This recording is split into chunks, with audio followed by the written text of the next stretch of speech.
welcome to the deep dive.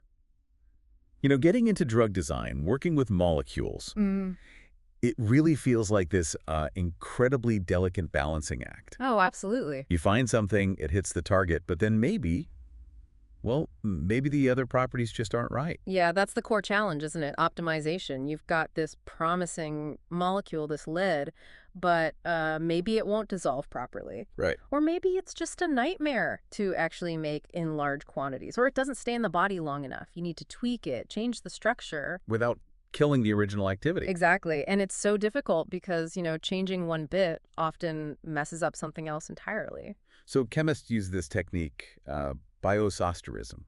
Is that how you say it? Bioisosterism, yeah, spot on. It's like making these smart swaps, right? Yeah. Taking out one chemical group and putting in another one that's similar. But different enough to hopefully nudge those properties in the right direction? Precisely.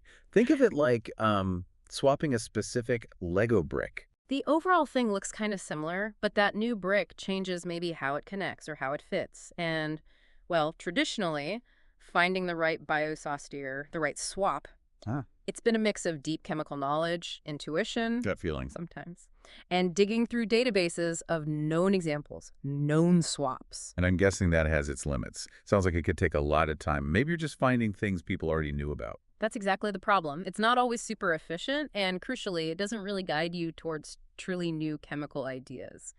Things that haven't been tried but might be perfect. Okay. Which naturally brings us to the source material for today's deep dive. It's a paper looking at something called DeepBioisostere. DeepBioisostere. All right, let's get into this. Sounds like applying deep learning to this fundamental chemistry problem. Yeah. So what's our mission here? What are we trying to pull out of this paper? Well, our mission, really, is to understand how this DeepBioisostere system uses AI to build a more autonomous way, I suppose, to find and design these bioisosteric replacements. Especially, and this is key, when you need to juggle multiple properties at the same time. Multi-property optimization. Okay, yeah, that sounds complex. How does an AI even start with that? So the paper lays out this two-step process. It sort of mimics how a chemist might think, but it's all driven by neural networks. First, the AI decides which part of the molecule needs swapping out the removal fragment. Okay, identifies the target area. Right. Then it actually proposes and inserts a new fragment to replace it. And it does this carefully, considering how that new piece fits in, how it interacts with the rest of the molecule, its whole environment. So it's not just the swap in isolation. It's the context, Uh-huh. the molecular neighborhood, sort of. Yes, exactly. And that context is critical for controlling multiple properties. Things like, overall drug-likeness or how easy it is to synthesize.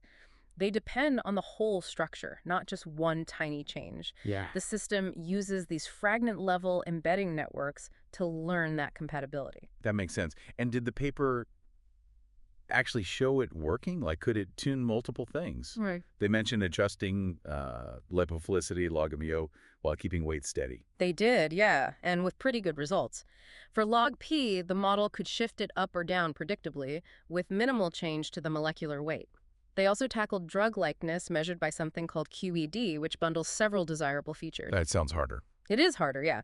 But the model managed to generate molecules with better QED scores while keeping the weight similar, and even improving synthetic accessibility, the SAS score, while holding on to drug likeness. Wow. Okay, but how does it know where to make the change? How does it pick that removal fragment you mentioned? That's another really neat part. It's not random. The model dynamically chooses the fragment based on the specific goal you give it. So it adapts its strategy. Uh-huh. If you say, increase LABA T, make it more fat-soluble, it learns to look for and suggest swapping out, say, a water-loving group, maybe like a carboxylic acid. Yeah. If you want to decrease log P, it might target a more hydrophobic section. It's like built-in decision-making based on the desired outcome. Okay, this is where it gets really interesting for me. The paper talks about finding novel bioisosteres, things that aren't just copied from a database. How? Yeah, that's a huge potential advantage. For some parts of molecules, there just aren't many known examples of swaps. Traditional methods kind of hit a wall there. Right. But DeepBioisostere, because it's learned the underlying the rules of compatibility, the rules of property influence from all the data it saw, can actually propose new fragments. Fragments it hasn't necessarily seen paired in that exact way before. Like genuinely new ideas. Potentially, yes. They show an example with a specific molecular group where the model suggests different structures, things like fused rings or covalently bonded rings that achieve a similar property effect, even if they don't look much like the original piece or known Bioisosteres. And they didn't just do theoretical examples, right? They applied it to something real world, drug resistance. Yes, exactly. They used it in the context of SARS-CoV-2, specifically addressing resistance the virus developed against a particular drug. By looking at the mutated viral protein, they hypothesized that making a certain part of the drug molecule more hydrophobic might help it bind better, even to the resistant version. And the AI helped find molecules to test that hypothesis. That's right. They tasked DeepBioisostere with finding bioisosteres for that specific spot on the drug, aiming to increase hydrophobicity while trying to keep other crucial things, weight, drug likeness, ease of synthesis, more or less constant. And it came up with candidates. It proposed molecules that were predicted computationally to bind better to that resistant target. It's a really compelling, demonstration of how this could work on complex, real problems. So wrapping this up then, DeepBioisostere.